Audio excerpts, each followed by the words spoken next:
श्रीं क्लीं ऐं मरं वं मं हम शं तं पं वं मं मं मं हम शं तं तं पं पं झं झं झीं झीं छ्रीं छ्रीं द्रां द्रां द्रीं द्रीं द्रावय द्रावय नमोते भगवते श्रीमते पवित्रतरजलेञ्जलाभिषिञ्चामिति स्वाहा। तीर्थोत्तम भवै नीरै क्षीरवारिधिरूपकै स्नापयामि जन्माप्तान् जिनान् सर्वार्थसिद्धिदान्। ॐ ह्रीं श्री वृषभादेवीरान्ताञ्जलिं निष्णपयामः। ॐ ह्रीं श्री वृषभादेवीरान्ताञ्जलिं निष्णपयामः। ॐ ह्रीं श्री वृषभादेवीरान्ताञ्जलिं निष्णपयामः। ॐ ह्रीं श्री वृषभादेवीरान्ताञ्जलिं निष्णपयामः। ॐ ह्रीं श्री वृषभादेवीरान्ताञ्जलिं निष्णपयामः। ॐ ह्रीं श्री वृषभादेवीरान्ताञ्जलिं निष्णपयामः। ॐ ह्रीं श्री वृषभादेवीरान्ताञ्जलिं निष्णपयामः। ॐ ह्रीं श्री वृषभादेवीरान्ताञ्जलिं निष्णपयामः। ॐ ह्रीं श्री वृषभादेवीरान्ताञ्जलिं निष्णपयामः। ॐ ह्रीं श्री वृषभादेवीरान्ताञ्जलिं निष्णपयामः। ॐ ह्रीं श्री वृषभादेवीरान्ताञ्जलिं निष्णपयामः। ॐ ह्रीं श्री वृषभादेवीरान्ताञ्जलिं निष्णपयामः। ॐ ह्रीं श्री वृषभादेवीरान्ताञ्जलिं निष्णपयामः। ॐ नमः सिद्धेभ्यः श्री वीतरागाय नमः। ॐ ह्रीं नमो ओरियन्ताणं नमो सिद्धानं नमो आयर्याणं नमो वज्रायणं नमो लोयशभ्यशावुणं चत्तारि मंगलमरन्ता मंगलम सिद्धामंगलम शाहुमंगलम केवलीपन्नतो धम्मोमंगलम चत्तारि लोकोत्तमारन्ता लोकोत्तमा सिद्धा लोकोत्तमा शाहु लोकोत्तमा केवलीपन्नतो धम्मो लोकोत्तमो चत्तारि शरणं पवजामि रन्ते शरणं पवजामि सिद्धे शरणं पवजामि शाहु शरणं पवजामि केवलीपन्नतं धम्मं शरणं पवजामि। ओम ह्रीं अनादि मूल मंत्रे भो नमः सर्वशांतिं तुष्टिं पुष्टिं च कुरु कुरु।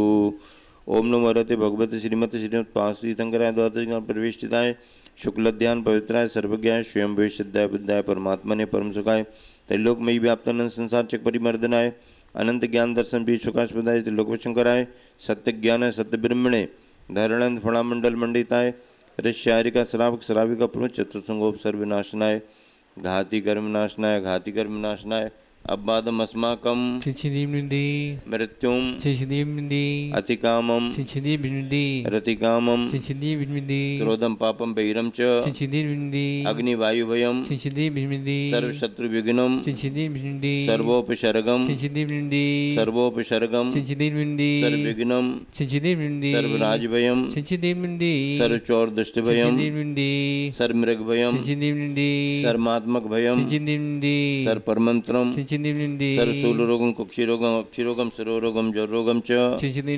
सर्वनरमारीम सर्वगजासु गोमह सजमारीम सर्वशस्यधान वृक्षलता गुलपत्र पुष्पफलमारीम सर्वराष्ट्रमारीम सर्वदेशमारीम सर्वविषमारीम सर्वेताल शाकनी ढाकनी भयानी सर्वेदनीयम सर्वमोहनीयम सर्वकर्माष्टकम।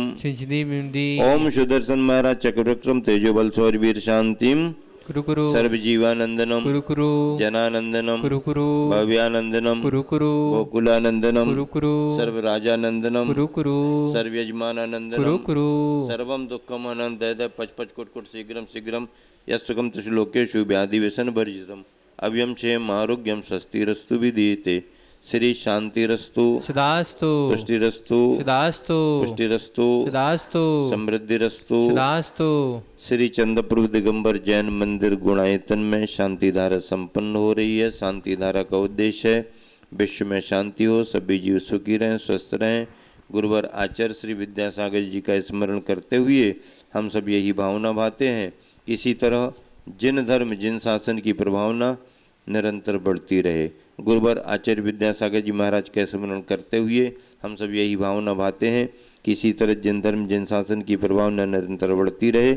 इस उद्देश्य की पूर्ति के लिए आज के शांति धारा के पुण्यार्जक परिवारों में प्रथम शांति धारा कर्ता परिवार श्रीमती मंजू जी लोहाड़िया, सौरभ जी, प्रियंका जी, भाविका, यशवीर, युवान लोहाड़िया परिवार, कोडरमा निवासी विनोद जी, किरण जी काला परिवार कोलकाता, श्री चिरंजीव आदि कुमार, श्रीमती दादी विद्या देवी जैन, दीपक कुमार जैन, मोना जैन, अतुल जैन कबरधा छत्तीसगढ़ निवासी, चिरंजीव हर्षित जैन, अमित जैन, शिखा जैन, अंश जैन जबलपुर निवासी की ओर से शांति धारा संपन्न हो रही है। अगली शांति धारा में क्षुल्लक शुक्ल सागर जी परिवार ब्रह्मचारी विकास, विधि दीदी, वैभव नायक, धर्मचंद नायक, संतोष नायक, सरोज नायक, जसीनगर। संतोष जी के स्वास्थ्य लाभ के लिए, विशेष रूप से संतोष जी के स्वास्थ्य लाभ के लिए शांति धारा संपन्न हो रही है। अगली शांति धारा स्वास्थ्य लाभ हेतु प्रेमलता जैन बालाघाट, दीपाली जैन, पीयूष जी अंगूरी जैन बड़ोदरा निवासी परिवार के लिए प्रेमलता जी एवं अंगूरी जी के स्वास्थ्य लाभ के लिए शांति धारा। विशेष रूप से अजित कुमार जी जैन नन्नी देवरी के स्वास्थ्य लाभ के लिए श्रीमती साधना जी जैन नन्नी देवरी परिवार के लिए शांति धारा संपन्न हो रही है। अब अगली शांति धारा ब्रह्मचारिणी सुनीता दीदी, प्रेमचंद, पदम कुमार पारस, श्रीमती अनीता, रश्मि जैन बासा, मोहित कुमार, कैलाश चंद, श्रीमती निर्मला, प्रियंका मंत्र, राकेश एकता, ऋषभ, ईशिका, मयंक, श्वेता, सानद, किमियरा, कत्तावाला परिवार कानपुर, चंद्र कुमार, मंजू, गुणमाला, सिंगई परिवार गुनायतन, वीरेंद्र, संगीता, अंकित, अंकुर, अंबर, आकांक्षा, बेंगलोर कोडरमा निवासी, सुनील जी, रेखा जी, सम्यक जैन गुणायतन देहरादून, नंदलाल जी, विवेक, प्रगति, यश, राहुल जैन जयपुर न्यूयॉर्क, नरेंद्र जी, सौरभ जी, वीरेंद्र जी, विवेक जी बुढ़ार, तुषार जैन परीक्षा में सफलता हेतु कोलकाता, सौरभ कुमार जैन रांची। उपस्थित सभी श्रद्धालु जैन, सकल दिगंबर जैन समाज मधुबन, गुणायतन जैन, जैन नेत्र बंधु मधुबन, सभी मुनि संघ, आरिका संघ, त्यागी वृत्तियों के आहार विहार की निर्विघ्नता हेतु श्वास स्वाध्याय साधना लाभ हेतु शांति द्वारा संपन्न हो रही है। हम सभी महाराजियों के साथ, संपूर्ण आरिका संघ के साथ, नगर के सभी त्यागी वृत्ति, उनके परिवारीजन, सभी कार्यकर्ता, उनके परिवारीजनों के लिए शांति धारा संपन्न हो रही है। इसी के साथ ऑनलाइन नाम आने वाले शांति धारा कर्ता परिवारों के नाम: जयपुर से संस्थापक श्री नंदलाल जी सुलोचना जी के वैवाहिक वर्षगांठ के उपलक्ष्य पर, कोटा से अंशुल जी, श्रीमती मुग्धा जी के वैवाहिक वर्षगांठ के उपलक्ष्य पर, जबलपुर से श्रीमती ममता जी, प्रदीप कुमार जी के वैवाहिक वर्षगांठ के उपलक्ष्य पर, भिंडर से दिनेश चंद जी भोपावत, श्रीमती अंजना देवी भोपावत वैवाहिक वर्षगांठ के उपलक्ष्य पर, दिल्ली से प्रांजुल जैन, श्रीमती स्वाति जी की वैवाहिक वर्षगांठ के उपलक्ष्य पर, इंदौर से महेंद्र कुमार जी नोहर कला वालों की जन्मदिन के उपलक्ष्य पर, चंदा जी स्वास्तिक स्वप्निल माही जैन परिवार, कोटा से अंकित जी चांदवाड़ जन्मदिन के उपलक्ष्य पर, दिल्ली से ललित जी नरेश जैन परिवार और जिनके स्वास्थ्य मंगल भावना भाई गई, बदायूं से संजीव जी जौहरी, मैनपुरी से प्रियंका अमित जी जैन, गिरिडीह कोलकाता से नेहा जी धनपति विनोद कुमार जी के स्वास्थ्य लाभ हेतु। श्री शांतिरस्तु, सदास्तु, तुष्टिरस्तु, सदास्तु, पुष्टिरस्तु, सदास्तु, समृद्धिरस्तु, सदास्तु, कल्याणमस्तु, सदास्तु, सुखमस्तु, सदास्तु, ऐवृद्धिरस्तु, सदास्तु, कुल गोत्र धन ध्यानम सदास्तु, सदास्तु, श्री सद्धर्म बल आयु आरोग्यश्वरी आयुवृद्धिरस्तु, सदास्तु। ओम ह्रीम अरहम नमो संपूर्ण कल्याण मंगल रूप मोक्ष पुरुषार्थस्य भवतु संपूजिकानां प्रतिपालका यतीन्द्र सामान्य तपोधनानां देशस्य राष्ट्रस्य पुरस्य राज्ञा करोतु शांतिं भगवान जिनेन्द्र करोतु शांतिं भगवान जिनेन्द्र। बोले शांतिनाथ भगवान की जय, चिंतामणि पारसनाथ भगवान की जय, मूलनायक चंदापुर भगवान की जय, कुंडलपुर के बड़े बाबा की जय, गुरुवराचार्य श्री विद्यासागर जी महाराज की जय, आचार्य प्रवर समय सागर जी महाराज की जय। बोले परम पूज्य मुनिवर शिक्षण संता सागर जी महाराज की, समस्त मुनि आरिका संघ की। छत्रत्रयं तव विभाति शशांके कांतानुचै स्थितं सत्यगे भानुकर प्रतापं मुक्ताफल प्रकर जाले वृवद शोभं प्रख्यापय त्रिजगिता परमेश्वर त्वम्। ओम ऋषि अष्टप्रातिर मध्ये छतत स्थापयामि कुंदावदात चल चामरि चारु शोभं विभ्राजति तव वपुः कलिधौतिकान्तं उदयसांग सुचि निर्झरि वारि धार मुचैसरं सुरगिरिविशात कौम्बम्। ओम अष्टप्रातिर मध्ये चमध्यं स्थापयामि पानीय चंदन सदक्षत पुष्प पुंजय नैवेद्य दीपक शुद्धोप फल ब्रजेन कर्माष्टकंकृतन वीर मनंत शक्तिं संपूजयामि महेशां निधानम्। ओम ऋषि अभिषेकांते शांति प्रांते नरपुत्राप्तेर्घ्यं नोपान्ति स्वाहा। ळमो आयरियाळं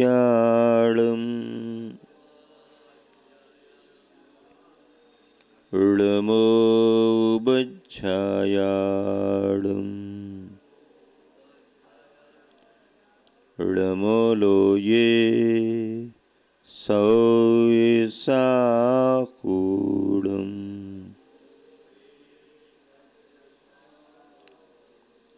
पंच परमेष्टि भगवान की, अहिंसा परमो धर्म की, गुरुवर आचार्य श्री विद्यासागर जी महाराज की, आचार्य प्रवर समय सागर जी महाराज की,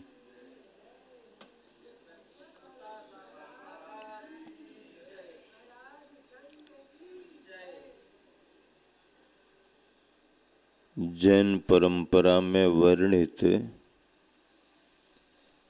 रत्नत्रय के गुणों में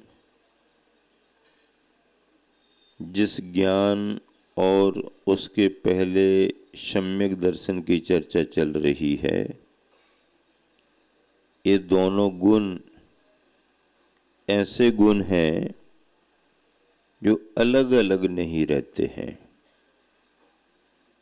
सम्यक दर्शन है तो सम्यक ज्ञान साथ में रहेगा ही रहेगा, और सम्यक ज्ञान है तो उसके आधार में सम्यक दर्शन रहेगा ही रहेगा। चारित्र दोनों के साथ हो भी सकता है और नहीं भी हो सकता है, लेकिन सम्यक दर्शन है तो सम्यक दर्शन के साथ सम्यक ज्ञान का भावपना रहेगा ही रहेगा, और सम्यक ज्ञान है तो सम्यक दर्शन की भाव भासना उसके साथ जुड़ेगी ही जुड़ेगी। सम्यक ज्ञान की परिभाषा अलग है और शब्द ज्ञान की परिभाषा अलग है। शब्द ज्ञान में भाषा का ज्ञान आएगा, यानी व्याकरण का ज्ञान आएगा, मत मतांतरों की जानकारी होगी, दार्शनिकता क्या है, सैद्धांतिकता क्या है, साहित्य क्या है, आदि आदि, ये शब्द ज्ञान में चला जाएगा। लेकिन जिसे सम्यक ज्ञान है उसे जरूरी नहीं है कि उसके छह उपशम से ये भाषा परिभाषाओं का बड़ा बड़ा ज्ञान हो, और जिसे बड़ा बड़ा ज्ञान है, बड़ी बड़ी व्याख्याएं जो करता है, उसके लिए भी जरूरी नहीं है कि उसके भावों में सम्यक ज्ञान की भाव वासना हो। इंद्रभूति को वेद वेदांगों का ज्ञान था, लेकिन सम्यक दर्शन नहीं था, इसलिए वो ज्ञान सम्यक ज्ञान नहीं माना गया। और शिवभूति मुनि महाराज के लिए अष्टपाहुड़ में आचार्य कुंद कुंद स्वामी ने उनका उल्लेख किया कि उनको शब्द ज्ञान के रूप में भाषा परिभाषा कुछ भी ख्याल में नहीं आती थी, लेकिन मुनि दीक्षा के साथ भाव भासना उनकी ये थी कि क्या करना क्या नहीं करना, क्या करना क्या नहीं करना, क्या करना क्या नहीं करना।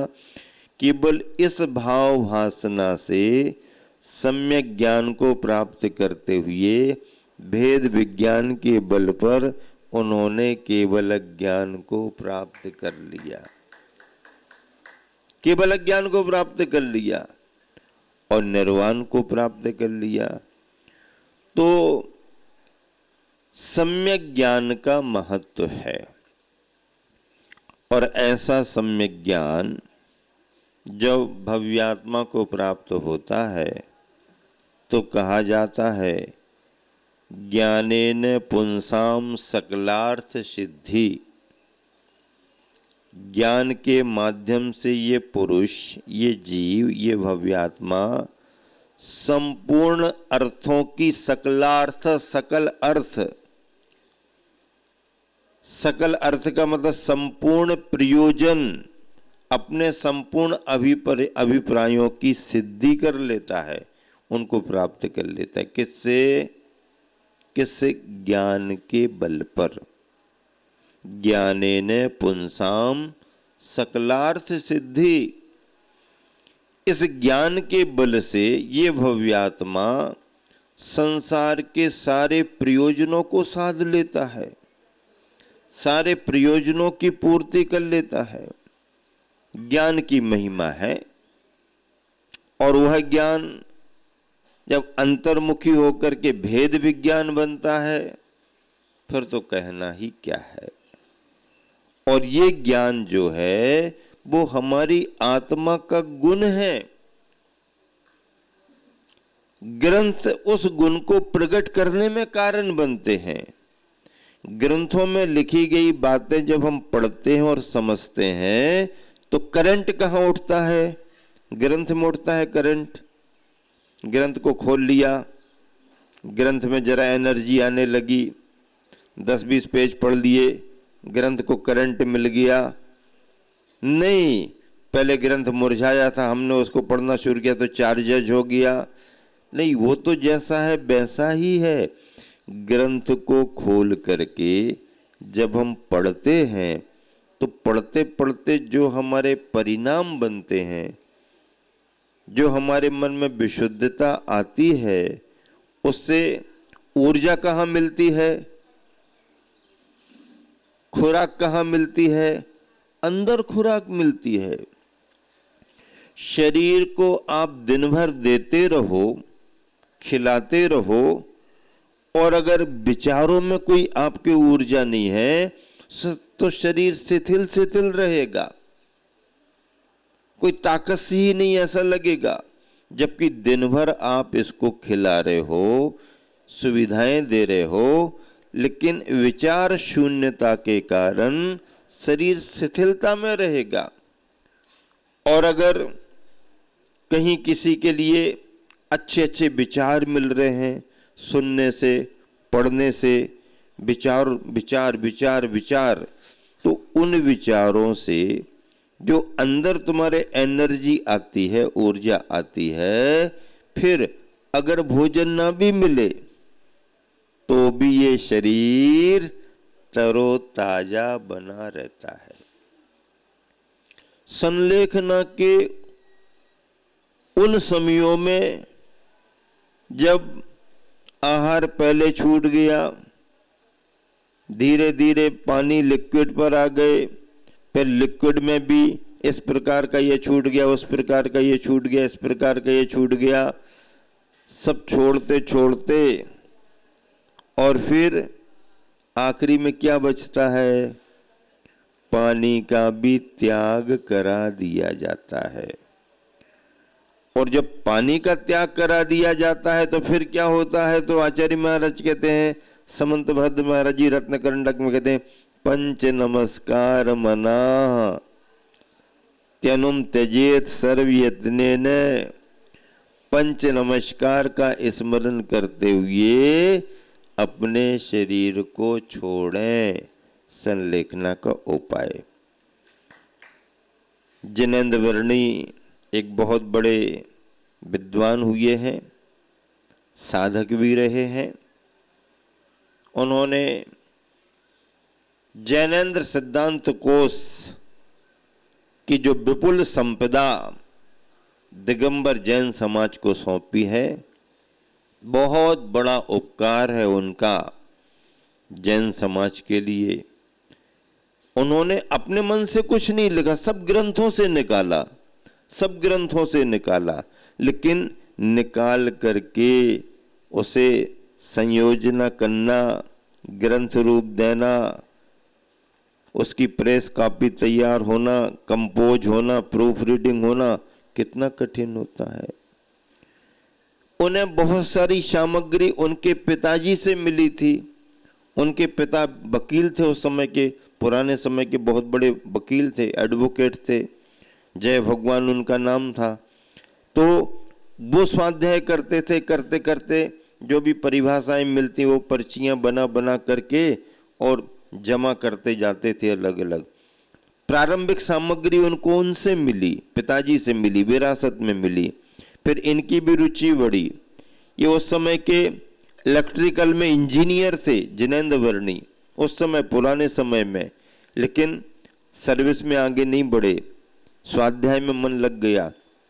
और इन्होंने अपने जीवन में बड़ा परिश्रम किया, अनेक ग्रंथ तो दिए, लेकिन जैनेन्द्र सिद्धांत कोश जैसे अद्भुत ग्रंथ जिनेंद्र वर्णी ने दिगंबर समाज को दिए। गुरुवर आचार्य श्री विद्यासागर जी महाराज का पहली बार उन्होंने दर्शन सन 1980 में मुक्तागिरी सिद्ध क्षेत्र पर किया था। मैं उस समय संघ में नया नया ब्रह्मचारी ही था, लेकिन चर्चा जब समाज में आती है संघ में तो ख्याल जाता है। मुझे वो सारी स्मृतियां सन 80 की आज भी हैं। जिनेंद्र वर्णी भूदान यज्ञ प्रणेता विनोबा भावे के बहुत वैचारिक समकक्ष थे। उनके विचारों का आदान प्रदान होता रहता था। विनोबा जी भी अपने एक तरह से बहुत अच्छे साधक रहे हैं। देश दुनिया को उन्होंने अपने अच्छे विचार दिए, सभी के प्रति अच्छा काम किया, तो उनकी घनिष्ठता थी। और सन 80 में, वैसे तो वो आश्रम में विनोबा जी के बार बार आते जाते रहे वर्णी जी, सन 80 में आचार्य श्री के पास आने के लिए उन्होंने मार्ग क्या बनाया, विनोबा जी के आश्रम आए, वहाँ रहे, क्योंकि वो महाराष्ट्र में था। वहाँ से फिर वो जानकारी निकाल करके परतवाड़ा आए। समाज बंधुओं को मालूम हुआ, समाज बंधु परतवाड़ा से मुक्तागिरी लेकर के आए, वो रहे। और पहली बार उन्होंने गुरुवर आचार्य श्री को देखा। नाम बहुत सुना था, लेकिन देखा पहली बार। देखा कह रहा हूं, दर्शन नहीं किया। अभी देखने में और दर्शन करने में अंतर होता है ना। तो पहली बार पास में आकर के देखा और 3-4 दिन वो रहे थे। किसी से कोई ज्यादा बात नहीं करते थे। आचार्य श्री की प्रवचन सभा में, स्वाध्याय सभा में चुपचाप एक तरफ आकर के अपनी आसनी लगा के बैठ जाते थे और आंख बंद करके ध्यान से सुनते रहते थे। विद्वान थे, एक एक शब्द को पकड़ते थे। आचार्य श्री को भी ज्ञात हो गया था जिनेंद्र वर्णी आए हुए हैं, तो आचार्य श्री भी फिर स्पेशली खुराक, विद्वान को विद्वान की खुराक चाहिए ना, तो उस समय स्वाध्याय में अच्छी व्याख्याओं के द्वारा खुराक देते थे। सुनते रहे, सुबह शाम चलता रहा। फिर उन्होंने आचार्य श्री की एक एक चर्या को देखा। आचार्य श्री आहार करने को जाते हैं, कैसे निकलते हैं, खड़े खड़े देखते रहे। आहार कैसा करते हैं, दूर खड़े खड़े देखते रहे। यहाँ तक कि आचार्य श्री जंगल जा रहे हैं तो थोड़ी देर दूर तक उनके पीछे पीछे भी चले गए। आना जाना कैसा रहता है वो भी आचार्य श्री को कोई आपत्ति नहीं। हाँ, तुम जानो, तुम्हारा काम जाने। यहाँ तक कि रात्रि के विश्राम में भी थोड़ा भैयावृत्ति का भाव, तो हम कहेंगे कि शायद भैयावृत्ति करने गए हो, लेकिन वो तो किसी निमित्त से रात्रि विश्राम कैसा करते हैं, क्या होता है, बहुत बारीकी से उन्होंने 2-3 दिन आचार्य श्री की चर्या को देखा। और संघ में दिनचर्या क्या है, स्वाध्याय का क्रम कैसा है, क्या चर्चाएं चलती हैं, इस सब को देखा।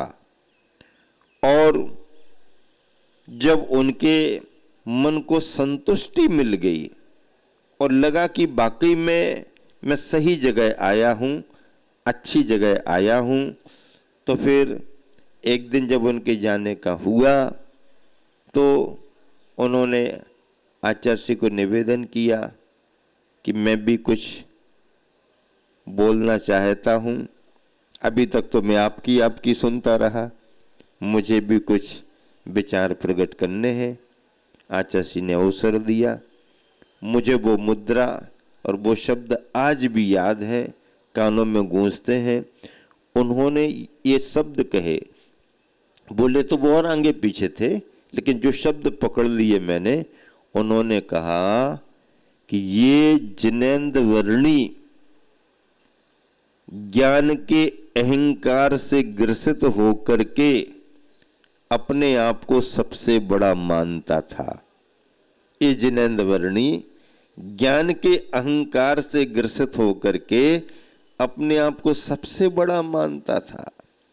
लेकिन आज मुझे मालूम चला है कि ये जिनेंद्र वर्णी ऐसे गुरुदेव के सामने एक कीट कीड़े के समान है।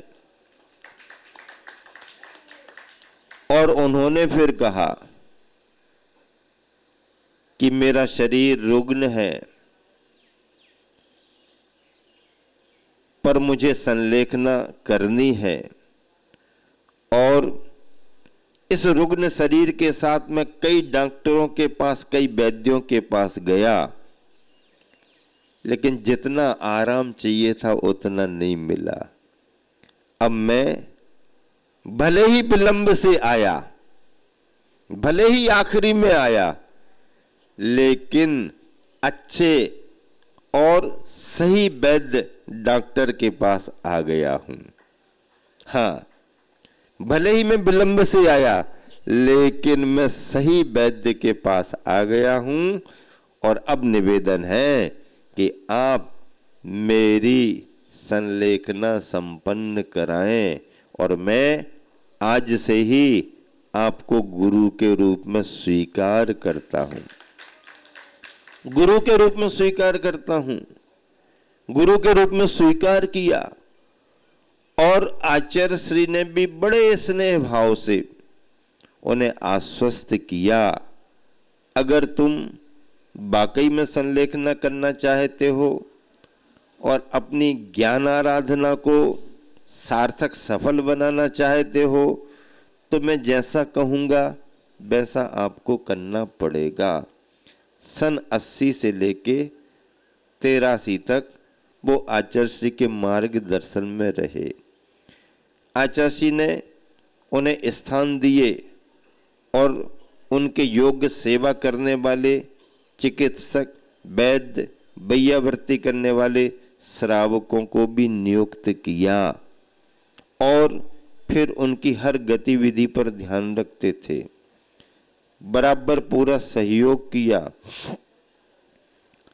ऐसा करते करते कुछ उनके ग्रंथ लेखन के कार्य भी अधूरे थे, तो आचार्य श्री ने उनको कहा, इन कार्यों को जल्दी संपादित करो ताकि कोई काम अधूरा भी ना रहे और समय पर पूरा हो जाए। आचार्य श्री ने उनको संकेत दिया, उन्होंने समय पर वो सारा कार्य संपन्न किया, फ्री हो गए। और सन 81 का समय उनको मिला, सन 82 का समय मिला। 82 की ग्रीष्मकालीन वाचना में वो सागर में आए और उन्होंने कहा कि गुरुदेव, आपके संकेतानुसार मैं सारे कार्यों से अब निर्विकल्प हो चुका हूँ। अब आप संलेखना की तैयारी में जो मार्गदर्शन दें उस रास्ते पर मैं आगे बढ़ूंगा। आचार्य श्री ने कहा, अभी और समय की प्रतीक्षा करो। 82 का चातुर्मास नैनागिर हो गया। नैनागिर चातुर्मास के बाद सम्मेद शिखर की वंदना का आचार्य श्री का भाव बना, संघ का विहार हुआ। और शिखर जी प्रवास के बाद जब आचार्य श्री का ईसरी में पुनः जाना हुआ, तो जिनेंद्र वर्णी को संकेत भेजा दिया गया कि आप ईसरी आ जाएं। ईसरी में इसलिए भी आचार्य श्री ने स्थान चुना क्योंकि पुराने वाले वर्णी जी, गणेश प्रसाद जी वर्णी की भी संलेखना स्थली रही है। तो एक वर्णी की संलेखना स्थली रही है, तो ये वाले वर्णी की भी संलेखना यही होना चाहिए। और ग्रीष्म काल में उस समय हम सब नव दीक्षित एलक थे, यहीं से दीक्षित होकर के गए थे, तो सारी जवाबदारी हम नवदीक्षित एलकों और संघ में जो पुराने एलक जी थे उनको लेकर के उनके निर्देशन में, और ब्रह्मचारी जो पुराने वयोवृद्ध बाबूलाल जी बंडा वाले आदि आदि थे, उनकी संयोजना में ये सब चला। और जब वर्णी जी के लिए खान पान सुनिश्चित होना हुआ, तो अनाज वगैरह का तो त्याग करा दिया। अनाज नहीं, फल नहीं, सब्जियां नहीं। अब लेकिन दें क्या? उनका शरीर कफवर्धक था, एक फेफड़ा उनका खराब था, कफ उनको बहुत बनता था। ऐसे शरीर में उनके लिए निराकुलता रहे, कौन सा आहार सुनिश्चित करें? बहुत विचार करने के बाद आचार्य ने कहा, इनके लिए इनके शरीर के हिसाब से लौकी की सब्जी का पानी, लौकी की सब्जी बनाओ, उसका पानी निकालो जितना जितना है, उसको छान लो, एक वो निश्चित हुआ। दूसरा, अब उनके लिए छाछ तो दे नहीं सकते, मट्ठा दूध उनके लिए काम नहीं करेगा, तो क्या करें? तो डाब, नारियल का पानी उनकी प्रकृति के मुताबिक थोड़ा सुनिश्चित किया। और तीसरा, मुनक्का का पानी, मुनक्का पीस करके पानी बना के थोड़ा मात्रानुसार। इन 3 से शुरुआत हुई और धीरे धीरे ये भी कम होते गए। और उबला हुआ गर्म पानी तो है ही, प्रारंभ में ये सब, पर धीरे धीरे एक एक कम करते करते अंत में उबला हुआ पानी। और जब अंतिम समय आया तो प्रतिदिन ड्यूटी लगा दी गई थी, 2-2 एलक जी, 2-2 एलक जी, 2-2 एलक जी, ब्रह्मचारी 2-2 एलक जी। तो आखिरी दिन जब पूरा संघ आहार को उठ रहा था तो मेरी और एलक दया सागर जी दोनों की ड्यूटी थी, क्रम हम लोगों का मिला।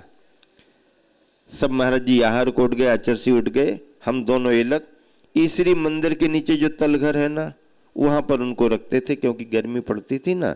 हम दोनों की ड्यूटी थी और ध्यान रख रहे थे बराबर क्या कैसा है, और हर चीज को नोट करते थे, फिर आचार्य को बताना पड़ता था। आचार्य आहार करके आ गए और अपने ऊपरी कक्ष में उदासीन आश्रम में विराजमान हो गए। और भी कुछ महाराज जी आने लगे।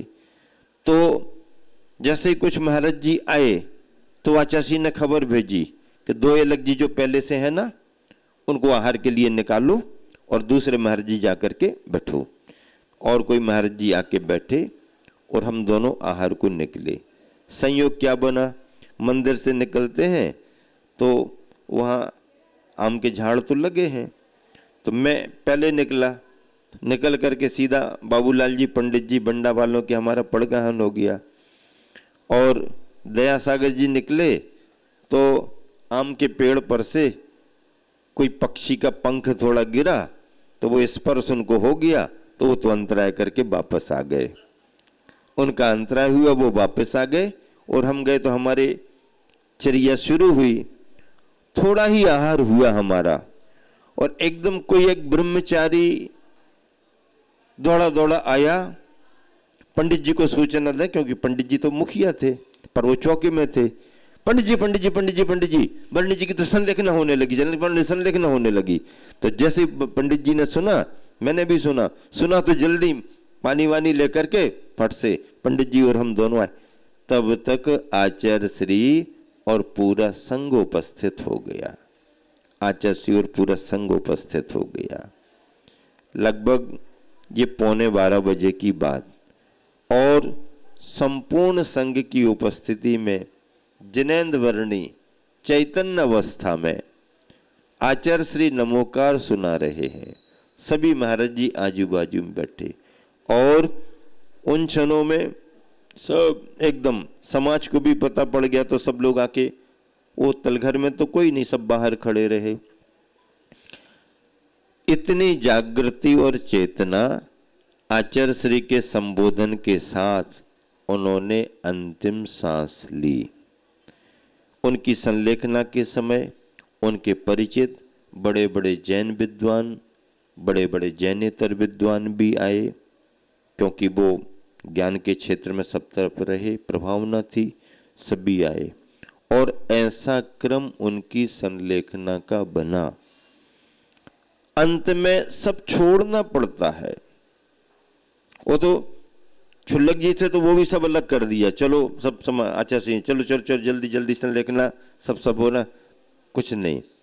तो ऐसा करके पूर्ण जागृत अवस्था में नमोकार मंत्र का स्मरण करते हुए संलेखना उन्होंने प्राप्त की। क्रम लंबा चला था। आचार्य प्रतिदिन दोपहर को स्वाध्याय कराते थे। समय सार के किसी अधिकार विशेष को लेकर के, गाथा विशेष को लेकर के व्याख्या करते थे। संगस्थ मुनिराज हम लोग बैठते थे, आचार्य का स्वाध्याय सुनते थे। और जिनेंद्र वर्णिक शरीर शिथिल था, गर्मी थी, आलस भी आता, प्रमाद भी आता। तो आचार्य श्री का व्याख्यान सुनते सुनते आलस प्रमाद न आए तो जिनेंद्र वर्णी अपने हाथ से ऐसा ऐसा पकड़ करके, ऐसे अपने जैसे सचेत बने रहें, ऐसा बार बार ऐसा करके जोर से करके रखते थे और पूरा ध्यान से सुनते थे। संलेखना के समय में क्रम क्रम से सब चीजें छोड़ दी जाती हैं। शरीर को भी कृश करना पड़ता है और अपने परिणामों में रहने वाले कसाय भाव को भी मंद से मंदतर मंदतम करना पड़ता है, कृश करना पड़ता है। कसायों का प्रभाव अपने पर न आ पाए, ये सावधानी रखना पड़ती है। इसका नाम जैन परंपरा में संलेखना है। ज्ञानेन पुंसाम सकलार्थ सिद्धि, इसका अभिप्राय ये है कि ज्ञान, ये पुरुष अपने ज्ञान के द्वारा संपूर्ण प्रयोजनों की सिद्धि कर सकता है। संपूर्ण प्रयोजन की। इस ज्ञान से आप लौकिक प्राप्त करना चाहो लौकिक मिल जाएगा, पारलौकिक पाना चाहो पारलौकिक मिलेगा। तुम्हें क्या चाहिए तुम देखो। पूज्यपाद स्वामी ने इष्टोपदेश में लिखा है कि ध्यान के बल से तुम चिंतामणि रतन भी पा सकते हो और तुम खली के टुकड़े भी पा सकते हो। खली जानते ना है? खली, हाँ, आदमी नहीं खाता है, वो जानवरों को खिलाई जाती है। तो ध्यान के बल पर आप चिंतामणि रत्न भी प्राप्त कर सकते हो और खली के टुकड़े भी मिल सकते हैं। अगर आपने अपने ध्यान को धर्म ध्यान और शुक्ल ध्यान बनाया तो चिंतामणि रत्न, और अगर आर्त ध्यान रौद्र ध्यान में तुम्हारा ध्यान चला गया तो खली के टुकड़े। अलसी पहले जानवरों को खिलाई जाती थी। किसको खिलाई जाती थी? जानवरों को। अब अलसी कौन खा रहा है? अब अलसी कौन खा रहा है? अलसी पहले जानवरों को खिलाई जाती थी, अब अलसी किसको खिलाई जा रही? भैया अलसी में ये गुण है, ये गुण है, ये गुण है, ये गुण है, ये गुण है, और तुमको पता नहीं था तो तुम जानवरों को खिलाते रहे। अब जानवरों को खिलाई तो वो तो जानने में बरश्रेष्ठ हो गए और एक खिलाने वाला बुद्धू और मूर्ख बना रहा। अब बाद में इसको पता लगा, अरे ये अलसी तो फायदेमंद है। अब अलसी के आइटम बनने लगे, अलसी के पाउडर बनने लगे, अलसी खाओ, ये करो, वो करो। अब देर से तुम्हारे को अकल आई, देर से अकल आई। तो ध्यान के बल पर चिंतामणि रत्न भी पा सकते हैं और ध्यान से हम खली खंड टुकड़े भी पा सकते हैं। अब ये तुम्हारे ऊपर है कि तुम्हें ध्यान के बल पर क्या पाना है। आचार्य समंतभद्र महाराज जी ने सम्यक दर्शन की महिमा बतलाते हुए उपसंहार में क्या लिखा कि सम्यक दर्शन से सर्वार्थ सिद्धि त्रिसुविष्ट पेशु। हाँ, सम्यक दर्शन की महिमा से संसार में सभी प्रयोजनों की पूर्ति हो सकती है। आचार्य पूज्यपाद स्वामी ने तत्वार सूत्र की पहली टीका में क्या लिखा? नाम ही सर्वार सिद्धि दिया। नाम क्या है? सर्वार सिद्धि। सर्वार सिद्धि का अर्थ क्या? सभी प्रकार के अर्थों की यानी प्रयोजनों की सिद्धि जिससे हो सकती है वो सर्वार्थ सिद्धि है।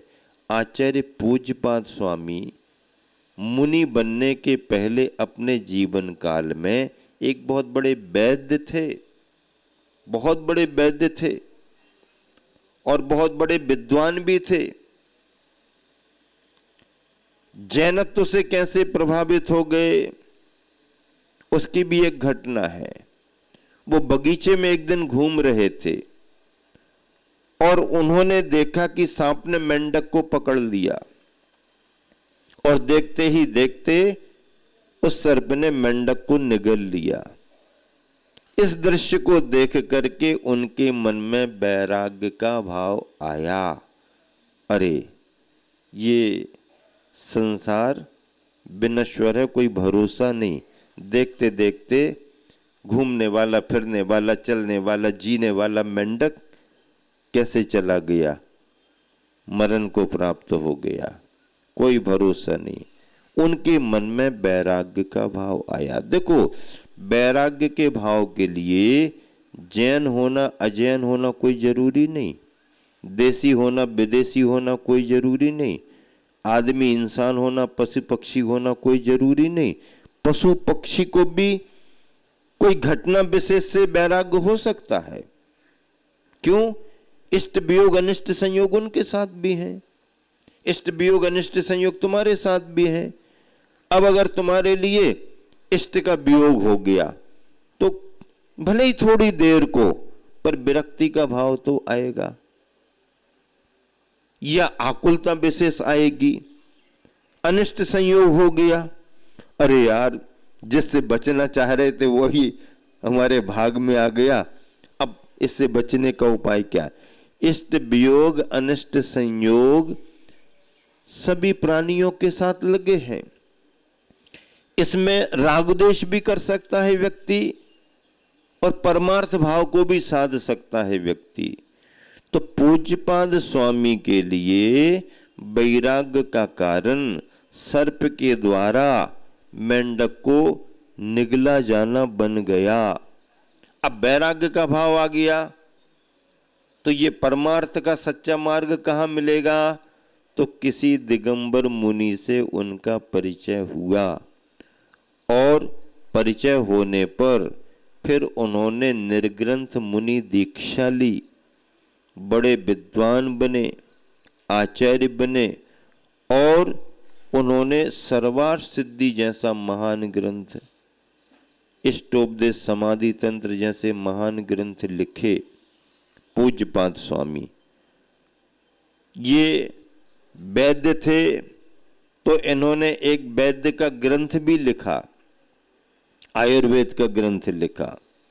ये बहुत बड़े व्याकरणाचार्य थे तो जैनेन्द्र व्याकरण भी लिखी और ये बहुत बड़े आध्यात्मिक तत्ववेत्ता थे तो अध्यात्म के लिए इन्होंने इष्टोपदेश जैसा आध्यात्मिक ग्रंथ लिखा।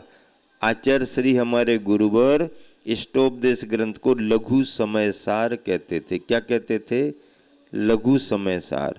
सारे ग्रंथों का पद्यानुवाद आचार्य श्री ने एक एक बार किया, सारे ग्रंथों का पद्यानुवाद आचार्य श्री ने एक एक बार किया, लेकिन इष्टोपदेश का पद्यानुवाद आचार्य श्री ने 2 बार किया, 2 बार किया। हाँ, आचार्य श्री इष्टोपदेश ग्रंथ को लघु समय सार कहा करते थे और ऐसा ये लघु समय सार आत्मा की शुद्धि में कारण बनता, वैद्य ग्रंथ शरीर की शुद्धि में कारण बनता और सर्वार्थ सिद्धि जैसा जैनेन्द्र व्याकरण जैसे ये ग्रंथ हमारी वाचनिक शुद्धि में कारण बनते। मनसा वाचा कर्मणा शुद्धि के लिए पूज्यपाद स्वामी ने 3 ग्रंथ लिखे और भी ग्रंथ लिखे।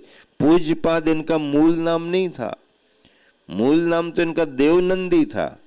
मूल नाम क्या था? देवनंदी।